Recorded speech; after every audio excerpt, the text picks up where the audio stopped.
Salut tout le monde! Salut Catherine! Salut Pablo, salut à tous. Petit débrief du lundi parce qu'il s'est On est déjà passé de retour. exactement, hop, 2 jours après, parce qu'il s'est passé deux choses qu'on estime quand même assez importantes politiquement ce week-end. D'abord au Parti communiste français, les adhérents du Parti communiste ont eu à se prononcer sur ce qu'on appelle le texte de base commune, avec comme visée le congrès qui aura lieu dans quelques mois. Ce texte de base commune, en fait, il y avait deux textes de base commune qui étaient proposés. Enfin, il y avait un texte de base commune qui avait été voté par la direction du parti en décembre, donc proposé par la direction sortante de Fabien Roussel, qui avait recueilli 58% des voix du Conseil national. Et donc là, il y avait eu au mois de janvier la proposition d'un texte alternatif à ce texte, qui était porté entre autres par des anciens premiers secrétaires, notamment Marie-Georges Buffet et Pierre Laurent, et puis d'autres personnalités du Parti communiste.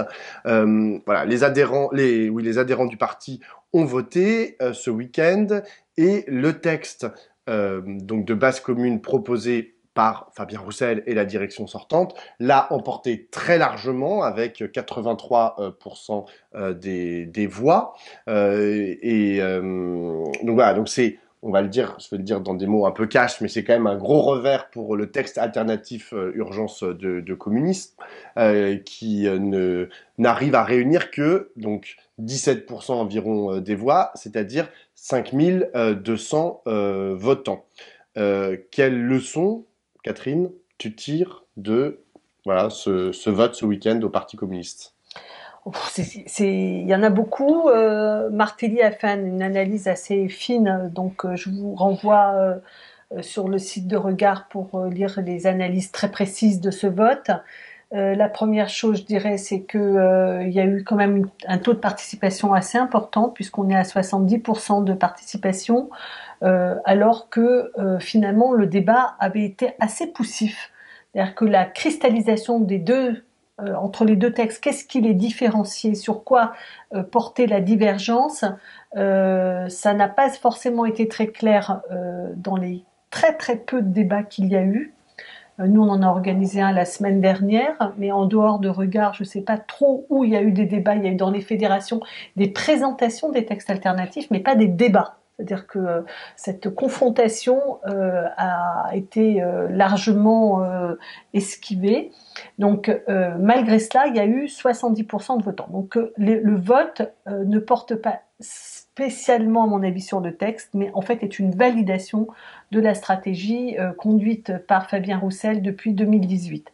Je pense qu'en effet, comme toi, c'est un revers pour ce groupe qui rassemblait en fait à la fois ceux qui avaient été autour de Pierre Laurent dans le dernier congrès, qui avaient fait 38% des voix autour de l'orientation, je dirais, pro-front de gauche, pro-alliance avec la France insoumise, mais qui avait insatisfait très largement les militants, et puis ceux qui étaient plutôt printemps du communisme, c'est-à-dire davantage portés par Elsa Faucillon, Stéphane Peu, un certain nombre de maires de la région parisienne notamment, et qui, eux, avaient réuni 12%. Donc, si on est mathématiquement, tu fais 38 plus 12, tu dis 50, et là tu arrives à plutôt 18%, donc c'est quand même un gros revers, et c'est même un revers par rapport au vote qui avait eu lieu au printemps 2021 pour savoir si le Parti communiste présentait ou non un candidat. À ce moment-là, 23% des communistes, donc pratiquement le quart, s'étaient prononcés en faveur d'une candidature de rassemblement dont tout le monde savait que ça serait Jean-Luc Mélenchon. Donc tu avais un quart des communistes en faveur d'une candidature d'unité et 18% aujourd'hui. Donc c'est même par rapport à cette période-là, il y a un recul. Donc déjà, je pense que vraiment c'est une question, enfin il y a une analyse nécessaire. Il y a une crainte certaine, c'est qu'en fait, une frange de l'histoire communiste tombe, est en train de disparaître. Alors cette frange, elle est assez complexe, mais on va dire que elle est issue de la contestation communiste qui a commencé dans les années 80, qui a pris des formes très très dissidentes, Pierre Juquin, et puis après les refondateurs, etc. Mais aussi d'une certaine manière qui a été embrayé, qui a eu un effet sur la politique qui a été tenue par Marie-Georges Buffet à l'époque, qui a été donc celle qui a initié le rassemblement avec Jean-Luc Mélenchon, et même qui s'est retrouvée dans les évolutions politiques portées par Pierre Laurent, qui était davantage sensible à toutes les questions de liberté, de droits de l'homme, etc. Donc qui était un élargissement du socle de la pensée communiste. Il avait fait des choses assez importantes autour du colonel Fabien, en ouvrant le siège, en faisant des journées pour la ville, etc. Donc il y avait un élargissement de la thématique, une modernisation de l'expression communiste. Et que c'est ça peut-être, donc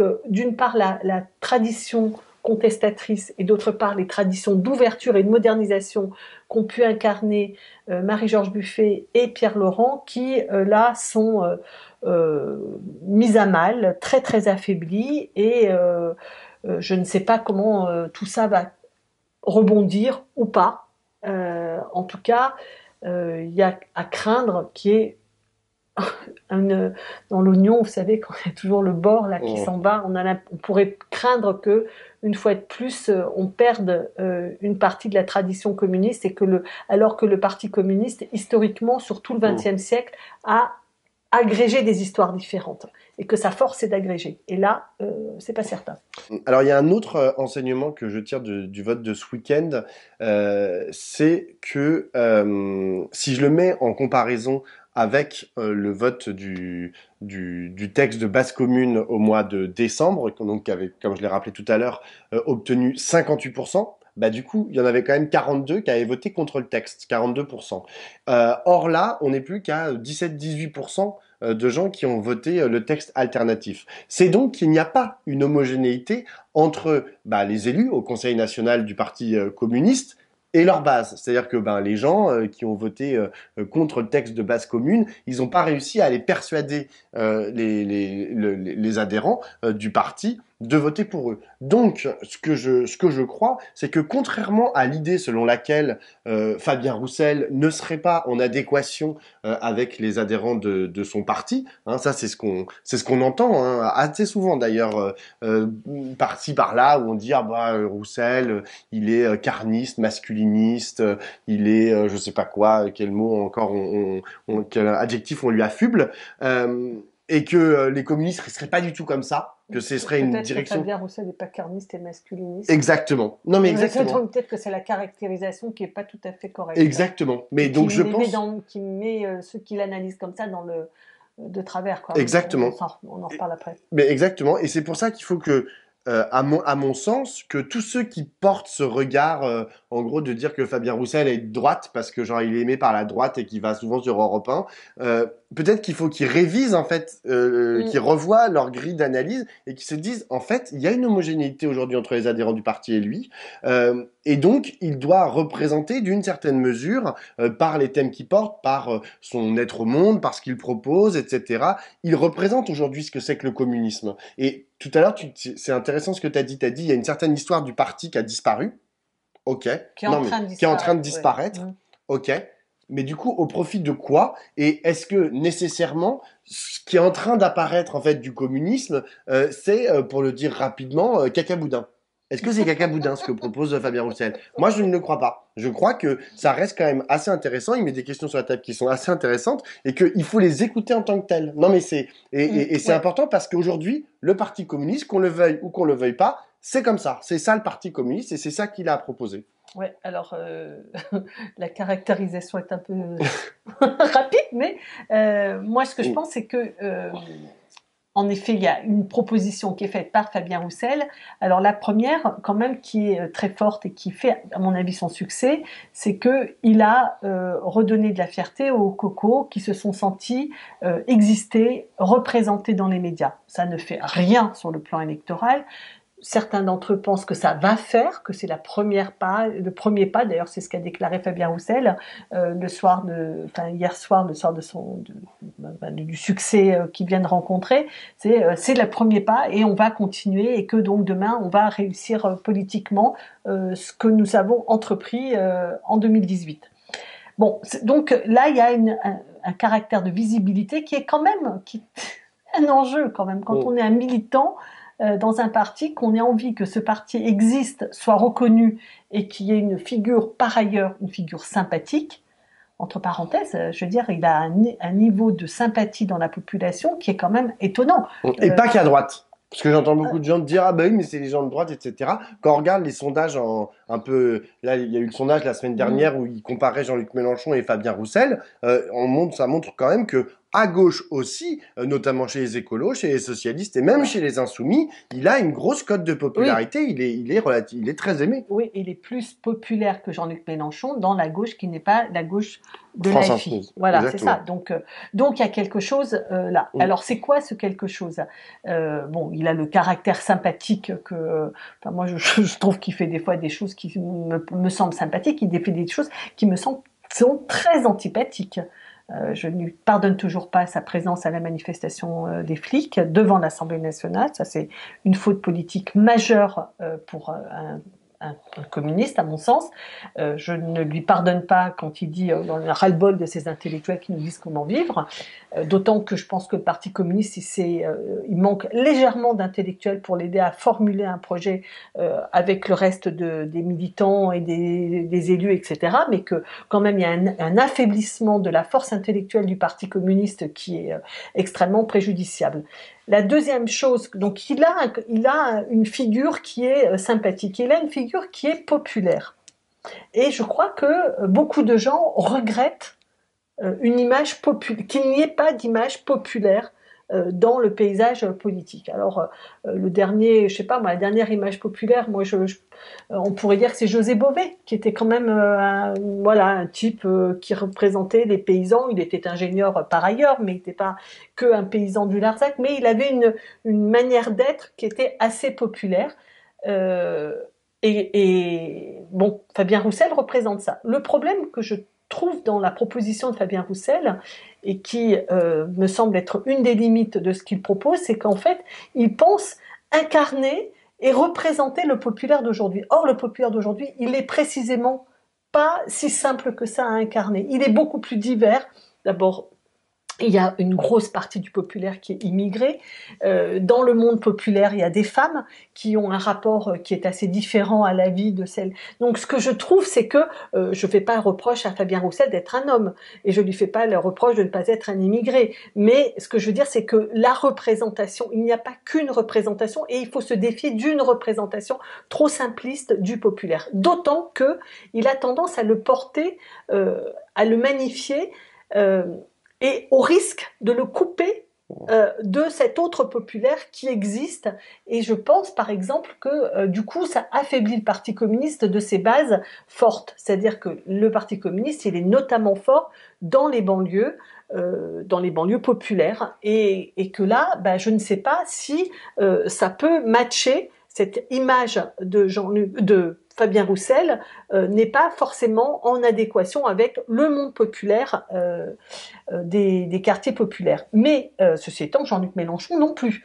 Donc cet écart-là, mais Jean-Luc Mélenchon ne joue pas sur la ressemblance. Il joue pas sur le fait qu'il envoie un miroir. Il dit plutôt je renvoie un combat commun. Or, Fabien Roussel n'a pas pris ce combat commun, puisque précisément il était à la manif des flics et qu'il ne fait pas de la lutte contre les discriminations le cœur de son discours. Donc c'est ça qui va pas, quoi. C'est à mon avis, au lieu de contribuer à la réunification et à la représentation élargie du monde populaire, Fabien représente quelque chose qui n'a pas de représentation, mais qui est qu'un segment du monde populaire. Donc ça, c'est vraiment une base de faiblesse à laquelle il ne répond pas et sur lequel, à mon avis, ils ont besoin de travailler. Exactement. Mais donc, du coup, la conclusion à ça, c'est deux choses. La première, c'est que ça sert à rien de jeter Fabien Roussel et de dire, de toute façon, il n'est pas de gauche, etc. Donc, on n'a même pas besoin de discuter avec lui. Oui, Au contraire, je pense que. Vraiment... Mais le problème, c'est que c'est assez souvent, par beaucoup de gens. Si les socialistes sont pas de gauche, et donc du coup, je pense que les communistes sont pas de gauche, ça ne fait pas beaucoup de monde de gauche.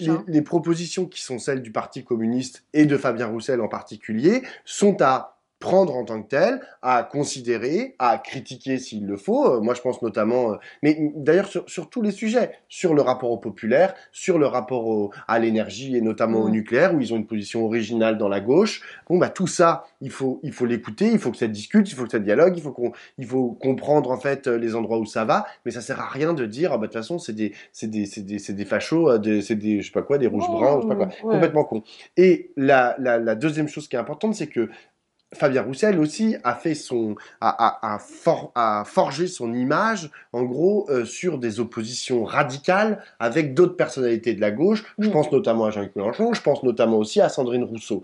Et que, en fait, je jette pas la pierre ni à Sandrine Rousseau ni à Fabien Roussel hein, dans l'histoire, mais je dis juste qu'en fait, au bout d'un moment, on a l'impression en fait que ces deux-là représentent deux antinomies qui seraient absolument pas miscibles, ce qui n'est pas possible, ce qui n'est pas envisageable en fait. Tous ces gens appartiennent à la gauche. Je pense que et Sandrine Rousseau et Fabien Roussel apportent en fait des visions sur le monde. Quand Sandrine Rousseau dit droit à la paresse et que Fabien Roussel dit sens du travail lorsqu'il dit les Flémiste. barbecues. Flémiste, c'est lamentable. Voilà. Non mais par contre, on ne peut pas, il ne faut pas tomber dans l'invective et dans l'insulte. Mais honnêtement, moi je trouve que le débat, il est pas inintéressant. Même chose pour les barbecues. Enfin, je veux dire, ce que dit Sandrine Rousseau, c'est hyper violent. Je trouve ça un peu caricatural et tout ce que vous voulez. Et je me demande ce que ça fait comme parole politique. Mais ça mérite d'exister. Et après, ce que Fabien Roussel répond en disant, mais non, il y a une France des barbecues et moi je veux l'incarner, machin. Je trouve que c'est intéressant. Maintenant, il faut trouver un endroit, en fait, pour que ça discute et pour qu'ensuite il y ait une proposition politique de gauche, tu vois, comme tu dis, qui s'unifie. Voilà. Donc on peut pas en rester, surtout après le vote de ce week-end, on peut pas en rester à dire bon bah c'est bon, maintenant le Parti communiste n'appartient plus à la gauche. Bah, t'es là, genre, ah bon, depuis quand? Et il y a des tweetos, je sais que c'est pas grand chose, mais genre, il y a des tweetos, et même moi, dans mon entourage, il y a des gens qui m'ont dit, bon, bah, c'est bon, le Parti communiste, bye bye. Ah, bah, genre, bah non, Mm. pas possible. Mm. Deuxième chose, deuxième point, et comme ça, on fera le lien, ça fait un lien, c'est le rapport à la NUPES. Mm. Parce qu'évidemment, Fabien Roussel, son rapport à la NUPES est pas ambigu, mais il est un peu ambivalent. C'est-à-dire qu'il conteste l'hégémonie absolue de la France insoumise dans la NUPES, qu'il constate, que nous parfois on constate aussi. Et donc, contestant en fait cette hégémonie, on a l'impression qu'il se met un peu parfois sur le côté quoi de la Nupes et que c'est pas le cadre privilégié dans lequel il voudrait évoluer. À cela, on doit aussi ajouter ce qui s'est passé au Parti socialiste ce week-end, qui tenait son congrès. Donc je rappelle très très rapidement, il y avait deux propositions pour le poste de premier secrétaire. En gros, ils ont fait 50-50 hein, Mm. à quelques voix près ou quelques triches près. Et Olivier Faure, donc qui était plutôt le tenant, si je prends juste l'aspect Nupes, qui était plutôt le tenant qui était plutôt pro-NUPES, en gros, a été annoncé qu'il avait gagné, il a annoncé qu'il avait gagné en tant que direction sortante. Et ensuite, en face, Nicolas Meyer-Rossignol, le maire de Rouen, qui lui est dans une position plus ambiguë vis-à-vis de la NUPES, où justement, lui, un peu comme Fabien Roussel, il conteste. Non, mais je te parle de la parole Mm. officielle. On Mm. sait qu'au fond, il déteste la NUPES, mais officiellement, il dit oh la NUPES, machin, on peut pas l'hégémonie de la France insoumise uniquement. Donc un peu sur la même position d'ailleurs que Fabien Roussel. Donc là, ils ont réussi ce week-end à se réunir, Olivier Faure et Nicolas Meyer-Rossignol, à enterrer la hache de guerre, en gros, pour le dire rapidement. Et ils ont dit oh bah oui, mais en fait, vous savez, ça fait depuis le début, on accentuait un peu nos différences, mais en vrai, on est toujours socialistes, etc. Donc Nicolas Meyer-Rossignol est Surjoué. voilà, surjoué, c'est les mots de Olivier Faure. Et donc, Nicolas Meyer-Rossignol est premier secrétaire délégué. Voilà. Et avec la promesse que Olivier Faure et Nicolas Meyer-Rossignol se verront toutes les semaines pour discuter. Alors, on ne sait pas exactement de quoi, mais ils discuteront toutes les semaines pour essayer de maintenir l'unité du parti. C'était ça qui était Mm. quand même en jeu ce Mm. week-end. Euh, qu'est-ce que ces deux votes en fait de ce week-end, ces deux événements de ce week-end vont avoir comme répercussion sur la Nupes?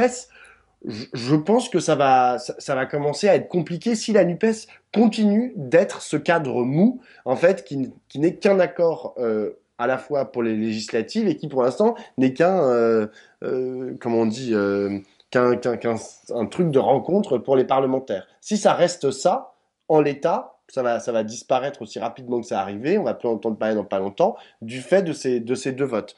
Donc si la NUPES doit continuer à exister, il va falloir lui donner une consistance autre, il va falloir trouver un moyen en fait pour que ça discute autrement, plus profondément que de dire tiens on va voter une motion de censure ensemble ou on va voter tel texte ensemble.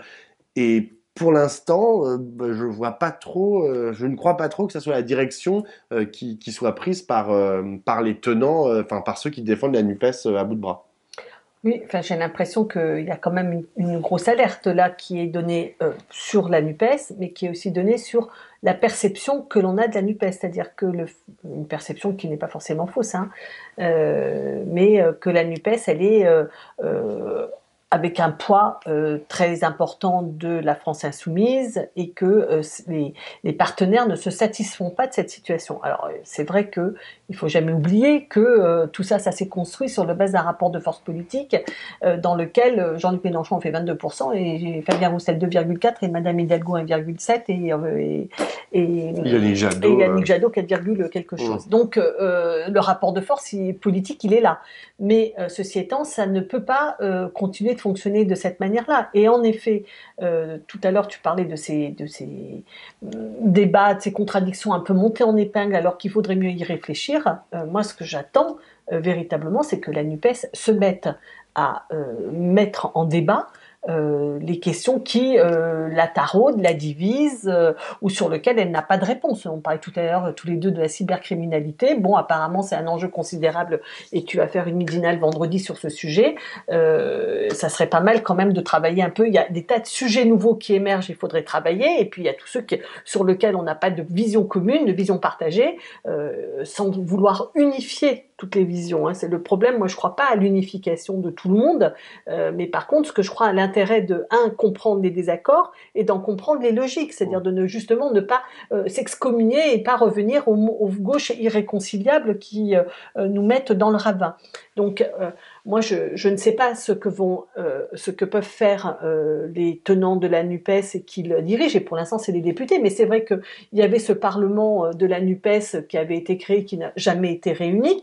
Enfin, la première fois pour l'installer, puis après ça a été terminé. Bon, ça serait bien que ça. Nous, vous allez voir, on va prendre une initiative avec d'autres sur ce sujet pour faire discuter les forces de gauche sur les questions qui les divisent. Donc, à notre petite échelle, on va essayer d'y travailler et de faire en sorte qu'on avance, qu'on avance dans des propositions nouvelles, dans des compréhensions plus profondes, des formulations approfondies. Parce que moi, ce qui me frappe, c'est que, en gros, Jean-Luc Mélenchon décide de créer son Institut de la Boétie pour se donner un cadre de travail intellectuel pour la France insoumise. Les autres partis de la gauche n'ont pas de cadre pour réfléchir. J'ai connu le Parti communiste avec de nombreuses commissions de travail, avec de nombreux journaux dédiés à des sujets.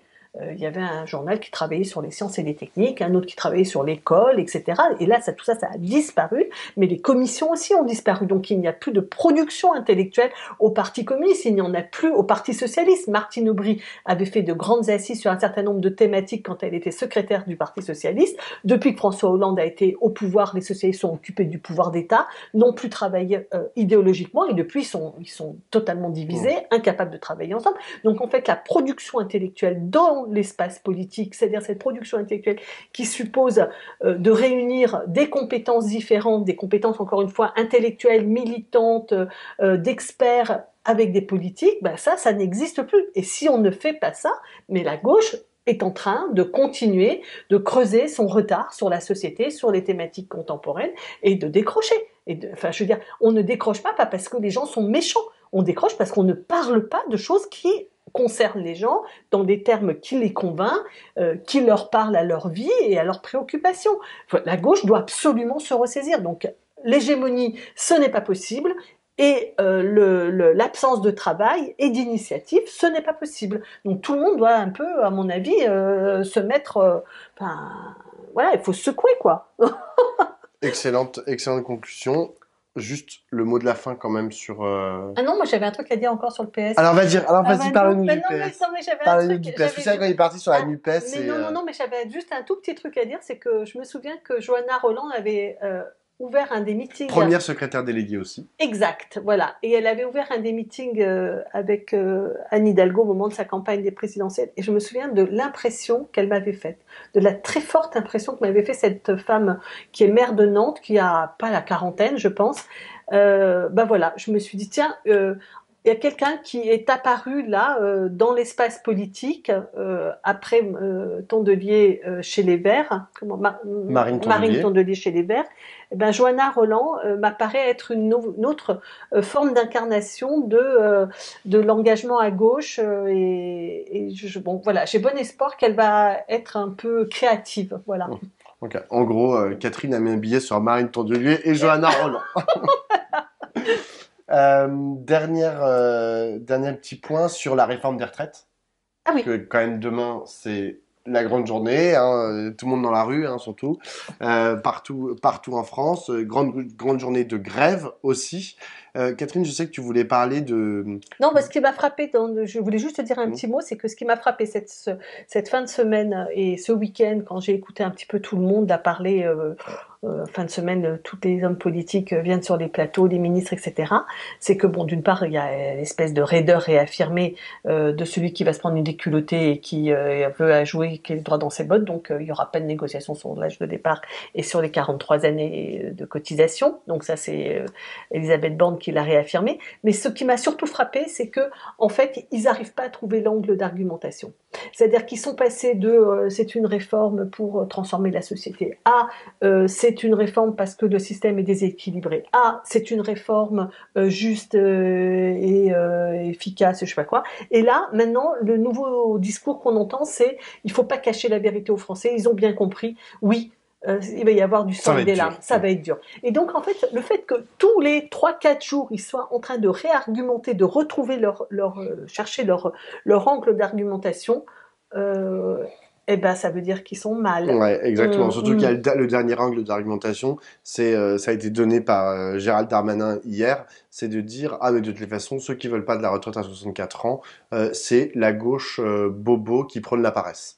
Alors, je le cite in extenso, ce qui a été repris en chœur par tous les invités macronistes ce matin, les députés, les ministres, dans les matinales, où tous ils ont abondé en fait cette histoire complètement, à mon avis, complètement à l'ouest, hein, comme si eux savaient vraiment ce que c'était que le sens du travail, comme si le sens du travail c'était uniquement travailler plus. On se demande d'ailleurs pourquoi en fait ce serait ça le sens du travail, sans jamais, ce qui parle du sens du travail, hein, Gérald Darmanin dans son allocution, avec plein de préfets à côté de lui, ce qui est quand même très bizarre, qui opine du chef quand il parle, et donc il parle du sens du travail, mais il se pose jamais vraiment la question de, en fait, c'est quoi le sens du travail? Enfin, je veux dire, pour lui, le sens du travail, c'est juste travailler plus. Ok. Qu'est-ce que font les gens à leur poste de travail? Genre, pourquoi est-ce qu'on travaille? Pourquoi 35 heures? Pourquoi pas 32? Pourquoi pas 37? Tout ça, ils s'en fichent complètement. C'est juste un argument de plus. Mais comme tu dis, Catherine, je pense qu'ils sont complètement dans la panade sur les argumentaires à déployer. Je pense aussi qu'ils sont... Parce que, mine de rien, la gauche, on va dire, syndicale et politique, elle a des choses à faire. C'est-à-dire que on a des manifs à organiser, des grèves et un discours de contre à proposer. Le problème du gouvernement, c'est que c'est eux finalement qui sont un peu à la manœuvre, mais ils ont rien à proposer que leur argumentaire pourri qu'ils nous proposent depuis maintenant 2 mois. Donc en fait, au bout d'un moment, ils sont un peu secs en fait dans leurs arguments. Ouais, ils ont changé dans leur argumentaire. C'est pour ça qu'ils changent, pour avoir des trucs nouveaux à dire, quoi. Ils tentent leur chance, ils essayent de voir s'il y a un truc qui marche. Ah ben non, ça marche pas, mais c'est un autre, etc. Ce matin, moi, ce qui m'a frappé, c'était aussi l'interview de Touraine sur France Inter. Je sais pas si tu l'as entendu. Non.